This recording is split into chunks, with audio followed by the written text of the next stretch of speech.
Good day everyone! Today I'm going to tour you around my apartment, my flat, or what I call my sanctuary. So syempre before ko kayo itutour sa aking apartment, ay maglilinis muna tayo ng konti kasi nakakahiya naman, medyo magulo-gulo pa ang aking apartment. Of course, hindi kompleto ang ating paglilinis kung walang music. So we're going to turn on our handy speaker. I really love this because you can bring it. May nagsasalita. Connected to Desiree's iPhone. Ayan, so connected na. So I really love this because you can bring it wherever you go. Kahit sa toilet, dinadala ko to, ganyan lang. Or kapag nagluluto ako sa kitchen, dinadala ko din doon. Kahit saan, in the park, pwede mo ring dalhin ito. That's why I really love this one. Okay, so ready? So of course, ang music natin is my song para hindi tayo mag-copyright ng YouTube. At least it's my song. So this is what we're going to play while we are cleaning.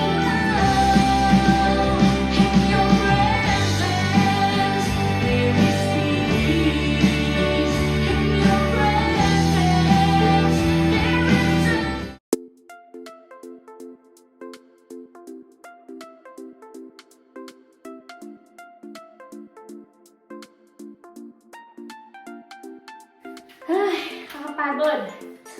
Nakakamiss yung walis sa Pilipinas. Please, send me one. Actually, meron ako guys, ganito. Pero paminis lang dito sa table. Kaliit-liit naman. Ay, malikabok. Or, kung hindi ito guys, I will use my rechargeable vacuum cleaner. I really like it because it's cordless. And it's very handy. So, let's try.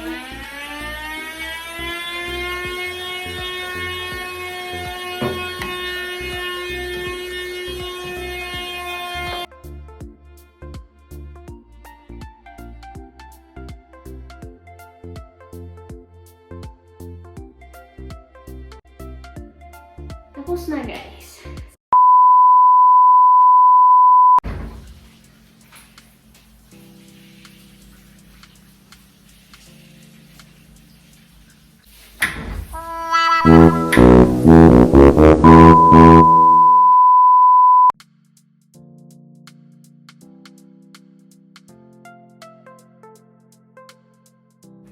Alright guys, tapos na. Pwede na tayong maligo. Ako ay basang-basa sa ulan.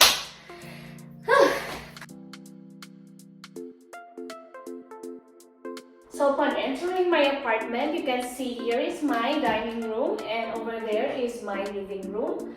I really like how spacious my apartment is.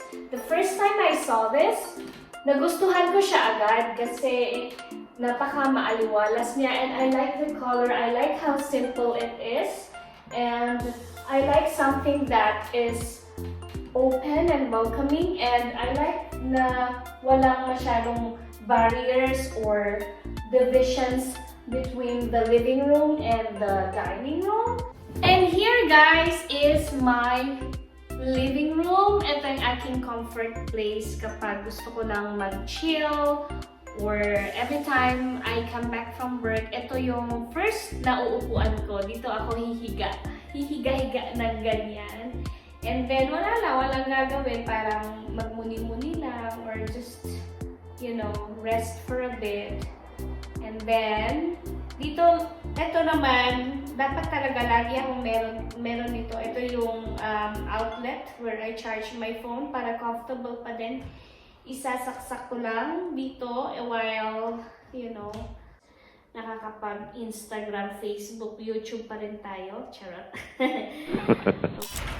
Ito naman guys.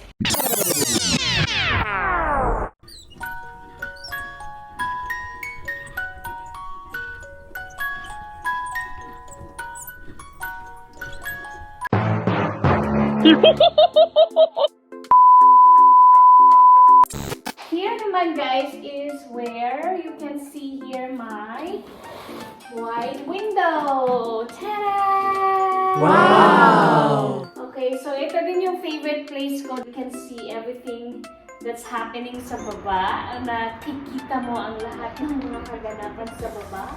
And then, madali siyang masikatan ng araw. So, wow! Nakita mo lahat kung anong nangyayari doon sa baba. At saka malapit lang ako sa gate. So, alam ko lahat kung sino yung lumalabas, sino yung pumapasok, sino yung mga magnanakaw. Charot. And then you can see there yung mga pang-exercise ko ng mga equipments like hula hoop stepper. I like na nakikita ko lang doon so that I am always reminded to do exercise. And then here you can see my guitar and my ukulele. Kakagutom mag-vlog. Gutom ulit ako. So, kain muna tayo ng barbecue. Habang nagkakwentuhan. Sarap. Order ko ulit to. What I like here in China is napaka-convenient. Lahat pwede mong ma-order pagkain, grocery. Pwede kang mag-shopping online. So, yeah, madali lang mag-order ng food. Okay, dito naman ang aking dining room. And this is my favorite chair. Dito ako lagi umuupo kapag kumakain ako. So, syempre, solo lang ako sa bahay. But, yeah, I'm just grateful na may malaki akong table just in case na may mga bisita ako or family members would like to visit me. Okay pa din kasi malawak ang aking table. And as you can see, meron pa rin siyang cordilleran fabric to at least napapakita ko pa din yung aking identity dito that I am from the Igo-Pop tribe. And I'm proud of that. And dito naman is my kitchen. Wow! I have here my oven, my stove, and then my little pantry here is where I put my snacks like Oreos, chichirya, stick-o, delata. Actually, konti lang yung mga snacks so ngayon and it just reminded me that I have to go to the grocery again. Saka na kapag open na yung mga supermarkets kasi lockdown ulit sa city namin. Okay, kailan ba matatapos tong pandemic na to? Nakaka-stress na. And then I have here, dito ko naman nilalagay yung aking mga plates. Actually, yung nag-ayos nito is yung landlord ko. And then, dito naman guys is where I put my glasses. Here. Ayan yung mga baunan ko ng tubig. And then for hot water. Ayan. And here is where I put my pans. Lahat ng aking lutuan dyan nakatago. And then, dito ko nagluluto. At least nagdamit ko ngayon yung aking kitchen kasi pag busy ako sa work, hindi na talaga ako nakakapagluto and I just order food. Here naman guys is my guest room. Siyempre, wala masyadong mga guests ngayong pandemic. Wala namang bumibisita sa akin. So, ginawa ko na lang storage room to. So, dito nilagay ko yung mga boxes ng gifts ko. Yung iba may laman, yung iba walang laman. Kasi gusto kong i-keep yung mga boxes. You might not know kung magagamit mo siya sa mga crafts sa school. So, I just keep boxes and then yung mga ibang mga gamit ko, dito ko na lang nilagay lang books and then meron din ditong wardrobe, yung ibang mga damit ko nilagay ko dito. And here is my bedroom. I love that it's near a wide window so you can just wake up in the morning, open the curtains, and look at the sunshine or open the window and breathe fresh air. And syempre, here is my comfort room. I really spend most of my time here kaya kailangan meron akong clock dito. Ayan, lalo na kapag work, kailangan ko talaga ng clock kasi I really like spending my time dito sa shower, lalo na kapag winter. Kasi masarap lang talaga mag-shower ng hot water. Nakaka-relax. And then dito yung aking washing machine. I also like laundry time. This is my sink where I brush my teeth, wash my hands, and do my skincare routine like washing my face, putting my makeup, removing my makeup, blah blah blah, etc. Alam niyo na yun. And then this is where I put some of my skincare products, yung mga lahat ng papaganda nandyan. And then dito naman is where I put some extra toothbrushes, lalo na kapag may mga bisita ako na nakalimutan yung toothbrush, naglalagay na lang ako dito, and some extra hand washes, soaps, andyan lahat. Okay? And then, here is my heater. Need ko talaga yan lalo na kapag winter. And this one, guys, now open siya. This is a storage area for my luggages and my shoes. So, saka ko na siya ipapakita next time. Next vlog na naman, next episode na naman siya.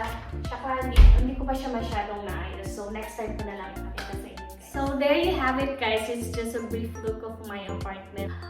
For me, it's important to have a comfortable home away from home, especially na malayo tayo sa ating pamilya.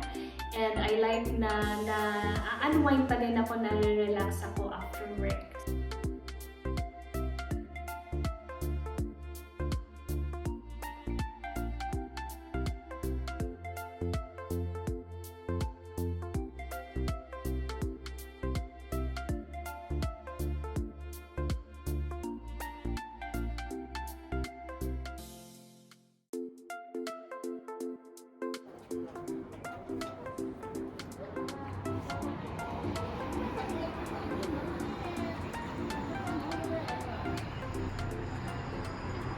This is my second home, my apartment, or what I call my sanctuary. I long to be in your presence and worship at your throne. I long to seek. Parang mas madali kapag lampaso na lang ginamit dito, no? Wala bang lampaso dyan?